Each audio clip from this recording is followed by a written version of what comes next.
Ayer comenzamos a meditar acerca de la Semana Santa, la Semana de la Pasión.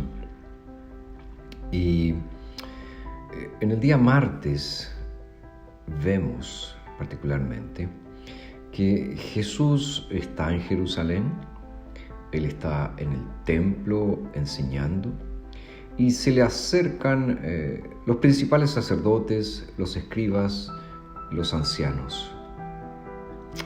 Estos grupos conformaban el liderazgo religioso de Israel.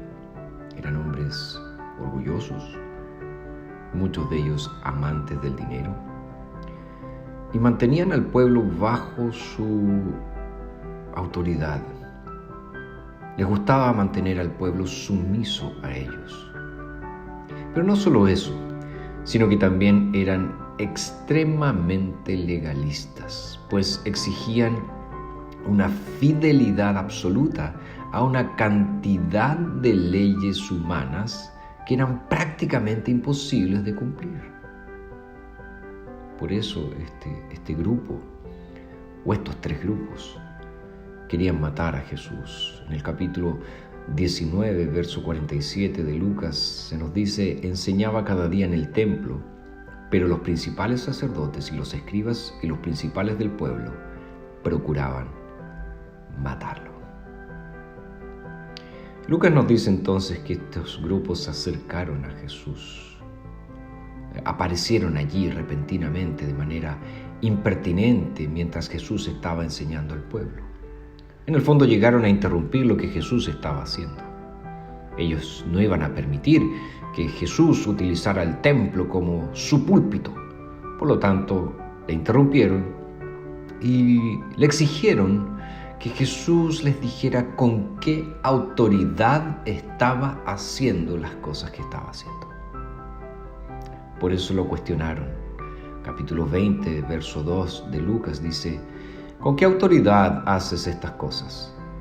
¿O quién es el que te dio esta autoridad? En aquellos días, la mayoría de los maestros, cuando enseñaban, se referían a otras autoridades. Particularmente los judíos se referían a los rabinos del pasado, porque eso supuestamente les daba credibilidad. Pero Jesús, Él no enseñó de esa manera. Él enseñó basado en su propia autoridad. Y es por eso que los líderes religiosos judíos se resintieron profundamente. Ellos decían: ¿quién le dio el derecho de enseñar así? ¿Quién le dio el derecho de venir aquí al templo y enseñar al pueblo sin permiso? ¿Quién le dio el derecho de predicar el evangelio a los perdidos y hacer del templo un lugar de oración? En el fondo, es la pregunta que muchas personas se hacen hoy sobre Jesús. ¿Quién le dio el derecho? ¿Quién le dio el derecho a exigirme cómo debo vivir? ¿Quién le dio el derecho a decirme qué tengo que hacer con mi vida? ¿Qué tengo que hacer con mi tiempo? ¿Qué tengo que hacer con mi dinero? ¿Qué derecho tiene Él de exigir mi adoración o decirme que Él es el único camino a la vida eterna? Muchas personas hablan así hoy. Ahora, Jesús respondió de la siguiente forma: yo también les haré una pregunta, respóndanme. ¿El bautismo de Juan era del cielo o de los hombres? La respuesta a esta pregunta es obvia.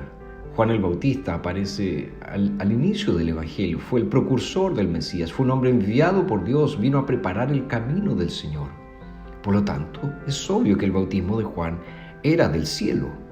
Y la mayoría del pueblo lo entendía así.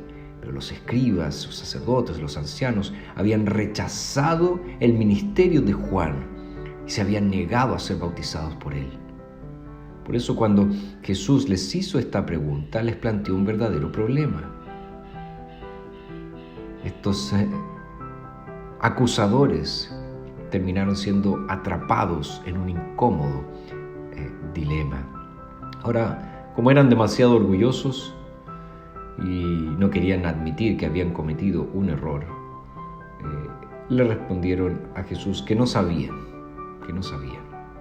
Y Jesús entonces les dice: Tampoco yo les digo con qué autoridad hago estas cosas.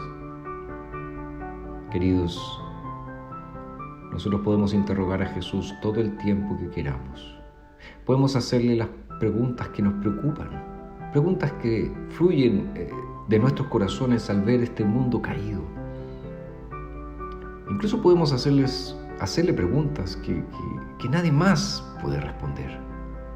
Pero ojo, nunca vamos a dejar a Jesús sin respuesta.